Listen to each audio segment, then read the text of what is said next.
오늘도 침 맞으러 왔습니다. 제 예약은 이곳은 미국 캘리포니아의 한 병원. 젊은 여성부터 허리를 감싼 노인까지, 심지어는 고급 정장을 입은 회사원까지 모두들 한 가지 목표를 위해 이곳에 모였습니다. 바로 침술 치료였습니다. 침술을 받으러 온 사람들의 얼굴은 저마다 긴장과 기대감으로 가득 차 있었습니다. 한국에서나 볼 법한 이런 진풍경이 미국 한복판에서 벌어지고 있는데요. 과연 무슨 일이 이곳에서 일어나고 있는 걸까요? 지금부터 그 사연을 만나보겠습니다. 이야기를 시작하기 전에 구독과 좋아요는 이미 눌러주셨죠? 감사합니다. 그럼 이야기를 시작하겠습니다. 저는 미국에서 한방병원을 운영하고 있는 한국계 미국 한의사 김지훈이라고 합니다.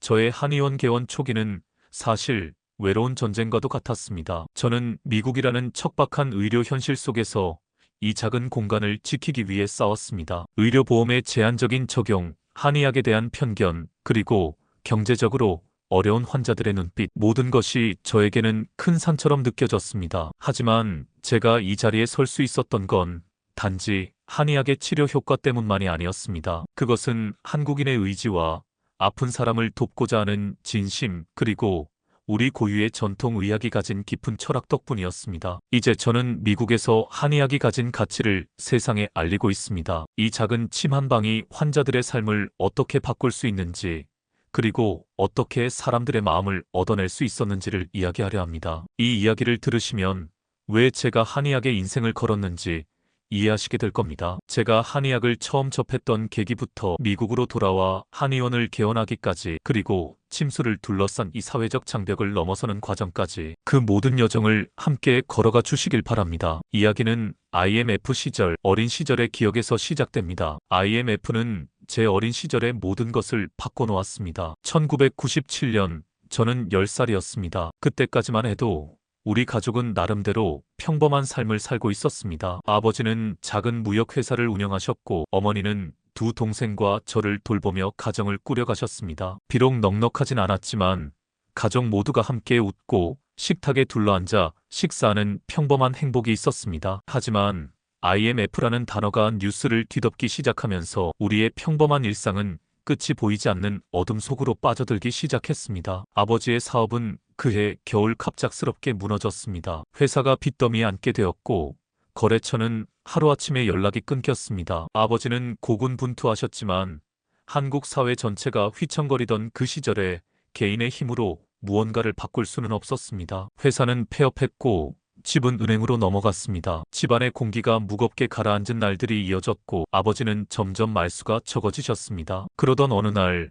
저는 학교에서 집으로 돌아오다가 어머니의 울음소리를 들었습니다. 그날 아버지는 세상을 떠나셨습니다. 그날의 기억은 아직도 선명합니다. 차가운 겨울바람, 어머니의 흐느낌, 그리고 아버지가 남기고 간 유서, 가족에게 미안하다는 몇 줄의 글은 어린 저에게 너무나 큰 상처로 남았습니다. 하지만 시간이 멈춰주지 않는 것처럼 우리 가족도 멈춰 있을 수는 없었습니다. 어머니는 슬픔 속에서도 우리를 데리고 먼 나라로 떠나기로 결심하셨습니다. 한국에 남아있어서는 살 수 없다는 판단 때문이었습니다. 미국이라는 나라는 저에게 새로운 시작이 아닌 또 다른 생존의 장이었습니다. 우리는 거의 쫓기듯이 미국으로 떠났습니다. 모든 것이 낯설었습니다. 공항에서 들리던 영어 소리, 우리 가족의 작은 짐가방, 그리고 어머니의 굳은 표정. 도착한 곳은 캘리포니아의 작은 도시였습니다. 어머니는 낮에는 식당에서 서빙을 하고 밤에는 청소 일을 하시며 가족을 먹여 살리셨습니다. 하루에 몇 시간도 못 주무시면서도 저와 동생들을 위해 웃음을 잃지 않으셨던 어머니를 생각하면 지금도 마음이 아립니다. 학교 생활은 더 가혹했습니다. 미국이라는 나라는 자유와 기회로 가득하다고들 말하지만 그것은 제게 해당되지 않았습니다. 아시아인이라는 이유로 친구들에게 놀림을 받고 심지어 선생님들조차 저를 다르게 대했습니다. 영어가 서툴렀던 저는 매일같이 혼나고 학급에서 조용히 지내는 것이 최선이라고 생각했습니다. 하지만 어머니는 그런 저를 가만히 두지 않으셨습니다. 매일 밤 제 옆에 앉아 숙제를 도와주시며 말씀하셨습니다. 지훈아, 힘들어도 참아야 한다. 공부밖에 살 길이 없다. 그 말씀은 저의 신념이 되었습니다. 저는 인종차별도 가난도 외로움도 이겨내겠다는 마음으로 책상 앞에 앉았습니다. 남들보다 2배, 3배 더 공부했습니다. 어머니의 노력이 헛되지 않게 하기 위해서라도 포기할 수 없었습니다. 학교 도서관에서 자주 혼자 시간을 보내며 제 꿈에 대해 생각하곤 했습니다. 어떻게 하면 아픈 사람들을 도울 수 있을까? 어릴 적부터 저는 사람들의 고통에 민감했습니다. 아버지가 돌아가셨을 때 어머니의 눈물을 보며 결심했던 것 같습니다. 나는 누군가에게 힘이 되는 사람이 되겠다고. 그렇게 저는 조금씩 길을 찾아갔습니다. 학업에 몰두하며 마침내 하버드 대학교 의과대학에 입학할 수 있었습니다. 하지만 그 성공의 순간에도 저는 아버지와 어머니의 희생이 없었다면 여기까지 올 수 없었을 것임을 잊지 않았습니다. 그리고 그 희생의 기억은 제 인생을 또 다른 방향으로 이끌어 주었습니다. 어머니는 항상 내 뿌리를 잊지 말라고 말씀하셨습니다. 저는 그 말을 마음에 새기며 의학이라는 길을 걷기 시작했습니다. 하버드 대학교 의과대학에 합격했다는 통보를 받았을 때 저는 눈물이 쏟아질 만큼 기뻤습니다. 이민자로서 그리고 힘겨운 가난과 차별 속에서 자란 저로서는 믿기 어려운 일이었습니다. 어머니는 손을 꼭 잡고 정말 잘했다, 지훈아라고 말씀하셨지만 그 손의 떨림 속에서 얼마나 힘겹게 여기까지 오셨는지 느낄 수 있었습니다. 제 성공은 어머니의 희생으로 이룬 것임을 알기에 저는 의사가 되어 반드시 그 희생에 보답하겠다고 다짐했습니다. 하버드에서의 시간은 또 다른 도전의 연속이었습니다. 세계 각지에서 온 학생들, 각자 나라의 엘리트라는 자부심을 가진 동료들 사이에서 제가 살아남기 위해 할 수 있는 건 오직 더 열심히 공부하는 것뿐이었습니다. 저는 동기들보다 더 많은 시간을 도서관에서 보내며 학문에 몰두했습니다. 처음에는 한국에서 온 이민자라는 이유로 주목받는 것이 부담스러웠지만 점차 제 실력으로 저를 증명하기 시작했습니다. 그 과정에서 깨달은 것은 의학이라는 분야가 단순히 과학적 지식을 넘어 사람을 이해하고 돌보는 깊은 철학을 담고 있다는 사실이었습니다. 하버드 의대를 졸업한 후 저는 정형외과를 전공으로 선택했습니다. 정형외과는 고난도의 수술 기술과 환자의 재활까지 책임져야 하는 분야로 사람들의 삶의 질을 직접적으로 변화시킬 수 있는 과목이었습니다. 저는 그 도전이 매력적이었고 실제로도 많은 환자들의 통증을 완화하고 삶을 되돌려주는 경험을 통해 보람을 느꼈습니다. 하지만 시간이 지날수록 저는 한 가지 의문에 빠지기 시작했습니다. 왜 많은 환자들이 수술이나 약물 치료로 완치되지 못할까? 왜 서양 의학의 체계가 모든 병을 해결하지 못할까?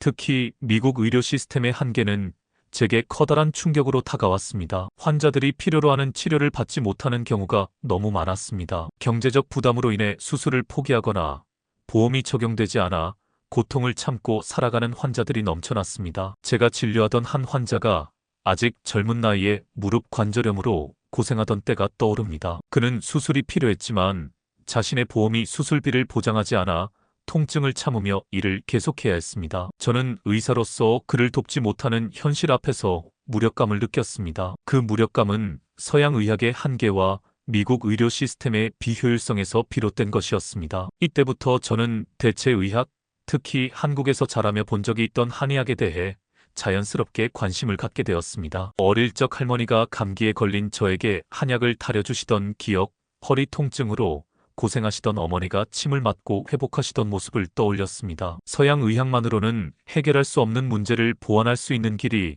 한의학에 있다는 생각이 들기 시작했습니다. 그러던 중 우연히 한의학 논문을 접하게 되었습니다. 침술이 만성 통증과 스트레스 관련 질환에 탁월한 효과를 보인다는 연구 결과는 제게 새로운 가능성을 열어주었습니다. 서양 의학은 병을 고치기 위해 복잡한 기계와 약물을 사용하는 반면 한의학은 몸의 균형과 자연적인 회복력을 강조하며 환자의 삶의 질을 높이는 데 초점을 맞추고 있었습니다. 저는 이 두 가지 접근법이 서로 대립하는 것이 아니라 상호 보완적일 수 있다는 깨달음을 얻게 되었습니다. 이 모든 과정 속에서 제 머릿속에는 하나의 결심이 자리 잡았습니다. 한국으로 돌아가 한의학을 본격적으로 배우겠다는 결심이었습니다. 정형외과 의사로서 성공한 지금 많은 이들은 왜 안정된 길을 버리고 새로운 도전을 하느냐고 물었지만 저는 제 안에서 피어오르는 강한 호기심과 확신을 무시할 수 없었습니다. 한국의 전통 의학이 가진 잠재력을 직접 체험하고 이를 서양 의학과 융합하여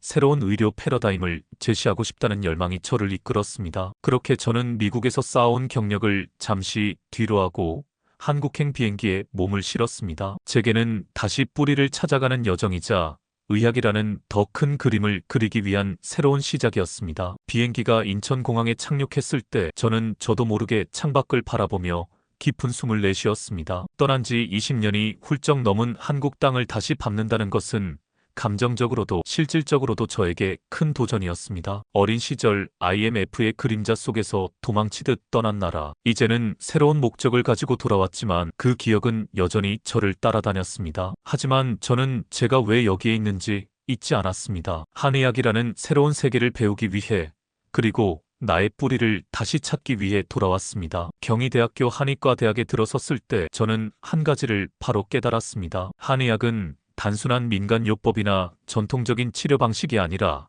엄격한 학문적 체계와 철학에 기반을 둔 깊이 있는 학문이라는 사실입니다. 한의학 강의 첫날 교수님은 한의학의 기초인 음양오행론에 대해 설명하며 이렇게 말씀하셨습니다. 한의학은 인간을 단순히 질병의 집합체로 보지 않습니다. 인간은 자연의 일부이며 몸과 마음, 그리고 주변 환경이 서로 연결된 하나의 전체입니다. 저는 그 말에 깊이 매료되었습니다. 서양 의학에서 배운 관점은 분명히 훌륭했습니다. 우리는 질병을 정밀하게 진단하고 수술과 약물로 치료할 수 있습니다. 하지만 환자의 삶, 그들의 감정, 그리고 그들을 둘러싼 환경까지 고려하는 데에는 한계가 있었습니다. 한의학은 이러한 공백을 채워주는 중요한 관점을 제공했습니다. 침술 실습 시간은 저에게 또 다른 도전이었습니다. 저는 서양 의학에서 배운 기술이 충분히 정교하다고 생각했지만 침술은 그 이상의 섬세함과 집중력을 요구했습니다. 바늘 하나를 통해 인체의 경락과 기의 흐름을 조절한다는 개념은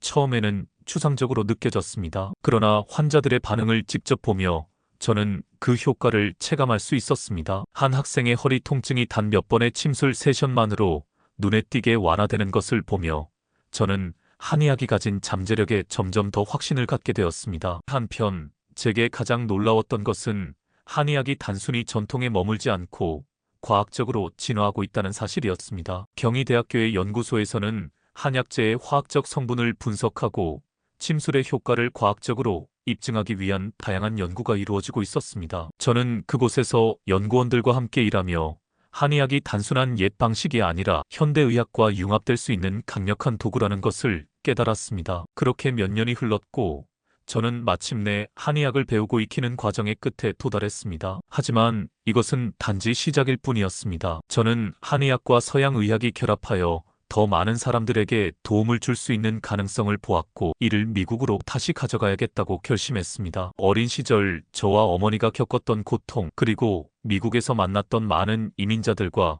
소외된 사람들의 아픔을 떠올리며 저는 그들에게 희망을 줄 방법이 여기에 있다고 믿었습니다. 한국에서의 시간은 저에게 단순히 학문적인 성장이 아니라 제 자신의 정체성을 되찾는 시간이기도 했습니다. IMF라는 거대한 폭풍 속에서 잃어버린 뿌리를 찾고 그것을 통해 새로운 길을 열어가는 과정이었습니다. 이제 저는 그 배움을 가지고 미국으로 돌아가 한의학을 통해 사람들의 삶을 변화시키고자 했습니다. 미국으로 돌아왔을 때 저는 한국에서의 배움을 실현할 무대가 기다리고 있다고 믿었습니다. 저는 한의학을 통해 서양 의학이 해결하지 못하는 고통을 완화시키고 사람들에게 희망을 전해줄 수 있다는 확신이 있었습니다. 하지만 현실은 생각만큼 간단하지 않았습니다. 미국이라는 땅에서 한의학을 전파한다는 것은 또 다른 장벽을 넘는 일이었습니다. 제가 선택한 장소는 캘리포니아의 한인 이민자 밀집 지역이었습니다. 어릴 적 저와 어머니가 함께 이민자로서 겪었던 어려움을 잊지 않았기에 이 지역이야말로 제가 해야 할 일이 있는 곳이라고 느꼈습니다. 한인 이민자들은 대부분 경제적으로나 심리적으로 많은 어려움을 겪고 있었습니다. 그들 중 다수는 의료보험조차 없거나 설사 있다 하더라도 높은 의료비 때문에 병원을 찾지 못하는 상황이었습니다. 저는 그들의 고통을 줄이는데 제 한의학 지식을 쓰고 싶었습니다. 하지만 처음 한의원을 개원했을 때 상황은 생각보다 더 어려웠습니다. 지역 주민들 중 많은 사람이 한의학에 대해 잘 알지 못했고 심지어 일부는 한의학을 미신 정도로 치부하며 불신을 드러냈습니다. 심지어 인근의 서양의학 병원들은 저를 무시하거나 경쟁자로 여겼고 일부는 한의학의 효과를 조롱하며 자신들의 환자를 잃게 될까봐 두려워하는 모습까지 보였습니다. 이런 분위기 속에서 한의원을 운영한다는 것은 매일이 도전의 연속이었습니다. 처음 몇 달 동안 환자는 거의 없었습니다. 대기실은 텅 비었고 매일같이 문을 열고 닫는 일이 무의미하게 느껴질 때도 있었습니다. 하지만 저는 포기하지 않았습니다. 환자 한 명 한 명에게 제 모든 정성을 쏟았습니다. 대부분이 한인 이민자였던 초기 환자들은 주로 만성적인 허리 통증, 관절 문제 혹은 스트레스로 인한 불면증을 호소했습니다. 저는 침술과 한약을 통해 그들의 증상을 완화시키며 한의학이 그들의 삶에 실질적인 변화를 가져올 수 있음을 보여주기 위해 최선을 다했습니다. 한 번은 고령의 한 어르신이 한의원을 찾아왔습니다. 그는 허리 통증 때문에 10년 넘게 제대로 걷지도 못했다고 했습니다. 서양 의학으로도 별다른 효과를 보지 못해 절망하던 차에 친구의 추천으로 마지막 희망을 품고 제 한의원을 찾았다고 했습니다. 저는 그의 상태를 세심히 진찰하고 침술과 함께 한약을 처방했습니다. 그리고 몇 주 후 그분은 저를 찾아와 웃는 얼굴로 말했습니다. 이렇게 허리를 펴고 걸어본 게 언제인지 기억도 나지 않습니다. 정말 감사합니다. 그때 저는 다시금 깨달았습니다. 환자들에게 필요한 것은 단순한 치료 이상의 것이었습니다. 그들이 원하는 것은 진심으로 자신을 이해하고 함께 고통을 나눌 수 있는 의료진이었습니다. 저는 환자들과의 신뢰를 쌓기 위해 끊임없이 노력했습니다. 치료뿐만 아니라 그들의 삶 이야기를 듣고 때로는 함께 울며 기뻐하는 과정 속에서 제 한의원은 조금씩 그들의 마음을 얻어갔습니다. 시간이 지나며 제 한의원은 입소문을 타기 시작했습니다. 초기에는 한인 커뮤니티 안에서만 알려졌던 제 한의원은 점차 다른 이민자 커뮤니티, 나아가 미국인들에게까지 알려지기 시작했습니다. 만성 통증으로 고생하던 사람들이 한의학 치료를 통해 삶의 질이 나아지는 경험을 하며 그들이 직접 주변 사람들에게 제 한의원을 추천했습니다. 이곳에 가면 정말 다릅니다. 그냥 치료를 받는 게 아니라 내 몸과 마음이 치유되는 기분이 들어요. 하지만 제 한의원이 성장하면서 주변 서양 의학 병원들의 반발은 더욱 거세졌습니다. 그들은 한의학을 비과학적이라고 비난하며 제가 환자들에게 잘못된 희망을 준다고 주장했습니다. 심지어 지역 신문에 한의학을 비판하는 기사가 실리기도 했습니다. 하지만 저는 이런 비난 속에서도 오히려 한의학의 우수성을 알릴 기회로 삼았습니다. 저는 환자들의 치료 사례를 학술적으로 정리하고 다양한 임상 연구에 참여하며 한의학의 과학적 근거를 제시했습니다. 그 결과 지역 언론에서도 저의 노력을 인정하기 시작했고 한의학에 대한 관심과 인식이 조금씩 변화하기 시작했습니다. 저는 그 과정에서 한 가지 중요한 사실을 배웠습니다. 한의학은 단순히 치료를 넘어 사람들에게 희망과 신뢰를 줄 수 있는 도구라는 것입니다. 그 희망과 신뢰는 단순히 기술이 아니라 진심과 철학에서 비롯된다는 것을 깨달았습니다. 처음에는 조용했던 제 한의원이 어느새 활기를 띠기 시작했습니다. 초기에 찾아왔던 몇몇 환자들의 치료 경험이 입소문을 타면서 문을 두드리는 사람들이 점점 늘어났습니다. 그들은 만성 통증, 수면 장애, 소화 문제 등 서양 의학으로는 완전히 해결하지 못했던 문제를 안고 찾아왔습니다. 저는 그들을 맞이하며 한의학의 철학과 치료 방법을 차근차근 설명하고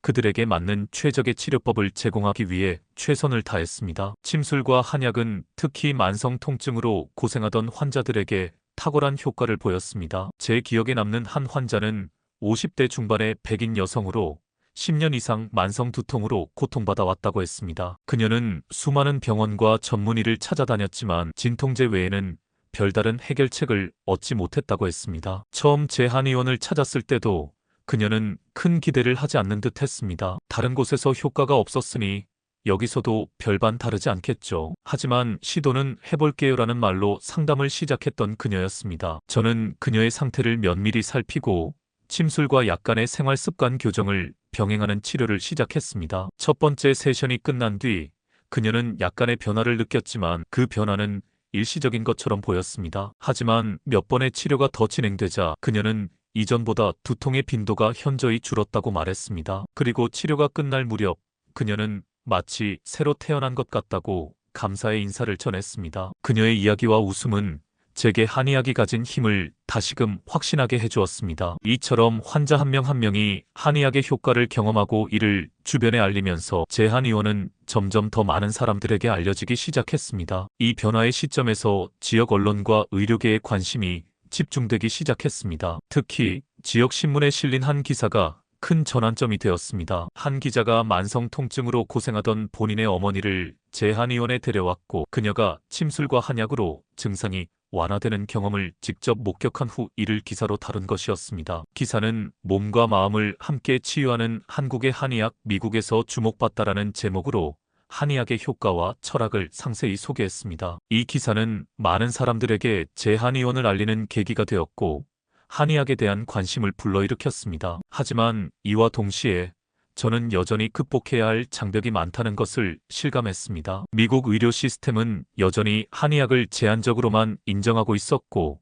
대부분의 환자는 침술 비용을 보험으로 처리할 수 없었습니다. 특히 메디케어와 메디케이드에서 침술을 만성요통에만 한정적으로 보장한다는 점은 환자와 저 모두에게 큰 제약이었습니다. 그래서 저는 치료비를 슬라이딩 스케일 방식으로 조정해 경제적 여건에 따라 환자들이 부담을 줄이고 치료를 받을 수 있도록 했습니다. 또한 저는 한의학의 과학적 효과를 입증하기 위해 임상 연구에 참여하기 시작했습니다. 침술이 만성 통증에 미치는 영향을 분석하는 연구 프로젝트에 자원하며 데이터와 사례를 기반으로 한의학의 효과를 의료계에 알리는 데 힘썼습니다. 이러한 노력은 지역 병원과 의료진들에게 한의학에 대한 새로운 인식을 심어주었고, 일부는 저와 협력하여 통합의료 모델을 시도하기도 했습니다. 한의학이 미국 사회에서 완전히 인정받기 위해서는 더 많은 노력이 필요했고, 저는 그 길을 계속 걸어가기로 다짐했습니다. 지역 커뮤니티와의 협력을 강화했습니다. 지역 비영리 단체와 협력하여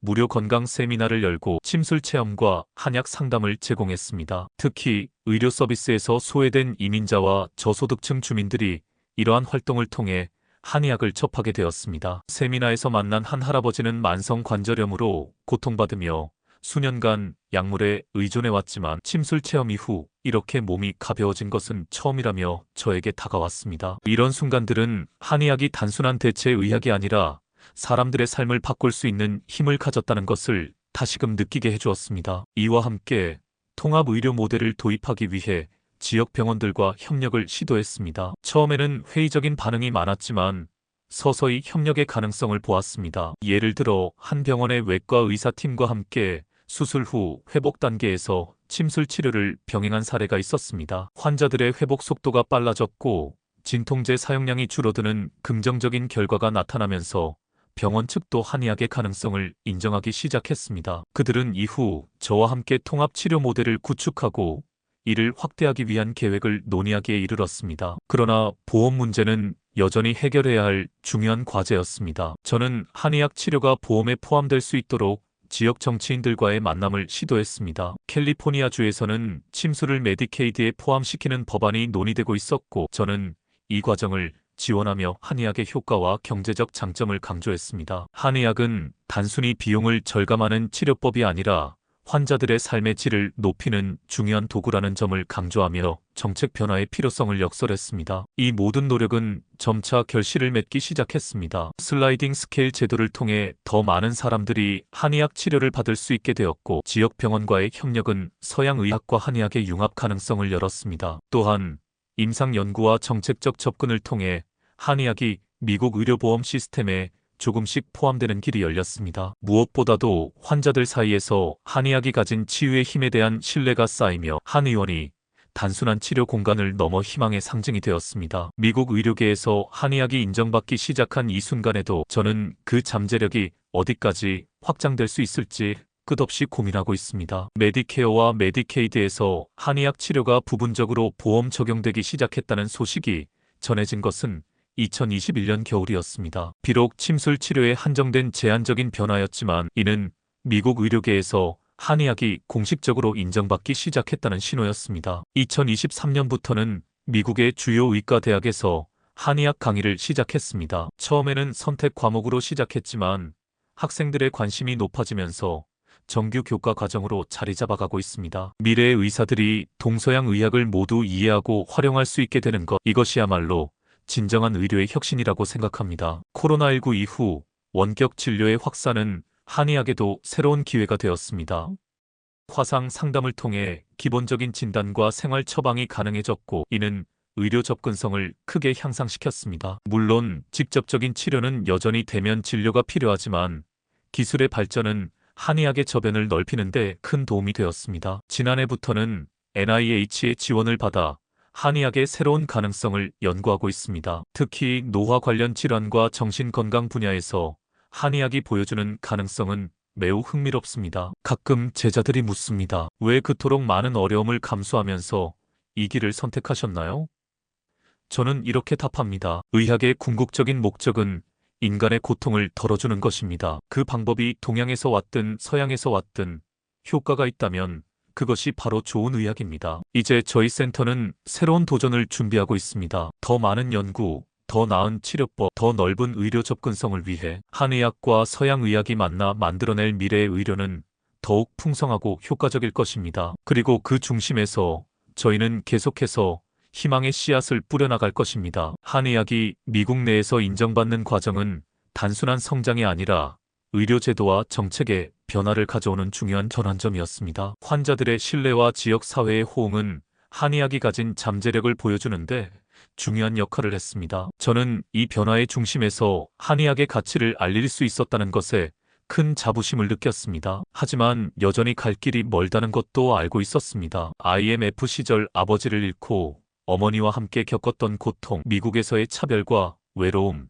그리고 서양의학의 한계를 깨닫던 순간들까지 모든 경험이 한의학을 통해 하나로 연결되었습니다. 저는 과거의 상처를 딛고 그것을 다른 사람들의 치유와 희망을 위한 밑거름으로 삼을 수 있었습니다. 이제 저는 한의학을 알리는 일을 더 많은 사람들과 나누고 싶습니다. 한의학은 단지 한국의 전통의학이 아니라 전 세계적으로 사람들을 치유할 수 있는 강력한 도구입니다. 이를 위해 저는 한의학 교육 프로그램을 확장하고 전 세계에서 한의학을 배우고자 하는 사람들에게 더 많은 기회를 제공하고 있습니다. 또한 한의학이 현대의학과 더 깊이 융합될 수 있도록 연구와 협력을 지속하며 한의학이 가진 가능성을 최대한 실현하는 데 헌신하고 있습니다. 마지막으로 저는 한의학이 우리에게 전달하는 가장 중요한 메시지를 나누고 싶습니다. 그것은 건강과 치유는 단순히 몸의 문제가 아니라 마음과 삶 전체를 아우르는 과정이라는 것입니다. 한의학은 우리에게 이렇게 말합니다. 당신의 몸과 마음은 하나이며